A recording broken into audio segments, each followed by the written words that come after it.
सतयुग और नेत्रता युग बीतने के बाद जब द्वार पर युग आया तो पृथ्वी पर झूठ, अन्याय, असत्य, अनाचार और अत्याचार होने लगे। फिर प्रतिदिन उनकी अधिकता में वृद्धि होती चली गई। धर्म के भार से पृथ्वी दुखित हो उठी। उसने ब्रह्मा, विष्णु और शिव के पास पहुंचकर प्रार्थना की कि वे उसे इस असहनीय भार से मुक्त करें। लेकिन वे तीनों की पृथ्वी को इस भार से मुक्त कराने में असमर्थ थे। कोई उपाय न देखकर विष्णु ने कहा, चलिए हम लोग भगवान के पास चलें, वहीं हमें कोई उपाय बता सकेंगे। विष्णु, लक्ष्मी, ब्रह्मा और शिव के साथ गोलोक में पहुँचे तो उन्होंने परम ब्रह्मा परमेश्वर को कृष्ण के रूप में, माया को राधा के रूप में देखा। गोलोक में वृंदावन नामक सुंदर और सुरम्य वन में एक सुंदर आश्रम था। उसी के निकट एक नदी बह रही थी। विष्णु ने ब्रह्मा परमेश्वर को पृथ्वी की दुख की गाथा सुनाई तो उन्होंने कहा, मैं पृथ्वी के दुख से प्रेरित हूँ। पृथ्वी को भार मुक्त कराने के लिए शीघ्र ही मैं ब्रज में कृष्ण के रूप में अवतार लेने वाला हूँ। मैं वसुदेव की पत्नी देवकी के गर्भ से जन्म लूँगा और क्योंकि मैं अपनी माया से और मेरी माया मुझसे पृथक नहीं रह सकती, इसलिए मेरी माया राधा के रूप में बरसाने में वर्षभानु गोप के घर में जन्म लेगी और उसके बाद मैं पृथ्वी को इस बार से मुक्त दिलाने का प्रयास करूंगा। क्योंकि एक एक पापी का वध करना कठिन है, इसलिए मैं ऐसा उपाय करूंगा कि संसार के समस्त पापी सभी लड़ पीर कर पृथ्वी को भारहीन बना देंगे।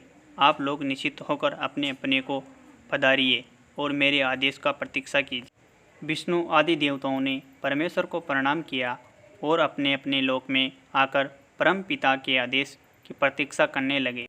कुछ समय बाद ही अत्याचारी और अन्याचारी मथुरा नरेश कंस के कारागार में बंदी वासुदेव की पत्नी देवकी ने एक बालक को जन्म दिया।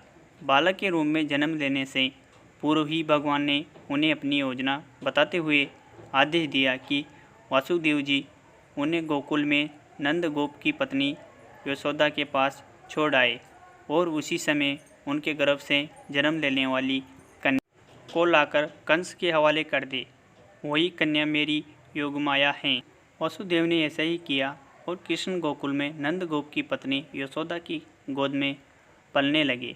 उसी समय उनकी माया ने भी राधा के रूप में बरसाने की वर्षभानु गोप की पत्नी के गर्भ से जन्म लिया, जिसका नाम माता पिता ने बड़े चाव से राधा रख दिया। दो अलग अलग गांवों में रहते हुए भी राधा और कृष्ण बचपन से ही एक दूसरे को चाहने लगे थे। वन में गायें चराते हुए अक्सर राधा से कृष्ण की भेंट हो गई जाती करती थी।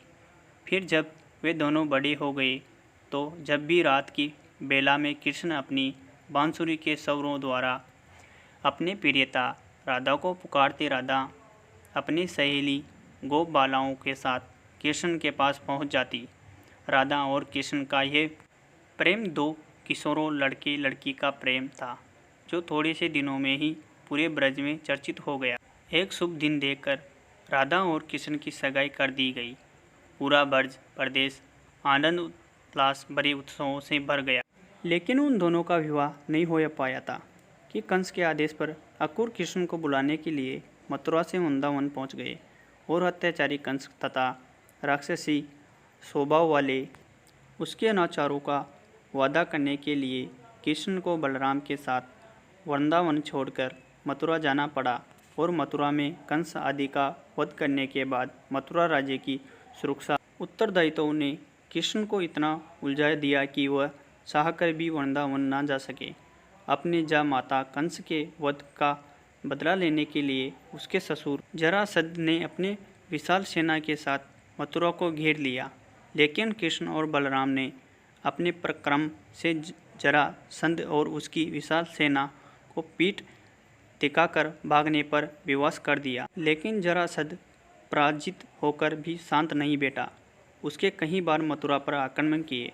मथुरा एक छोटा सा राज्य था और मथुरा नगर को सुरक्षित स्थान पर ही नहीं बसाया गया था।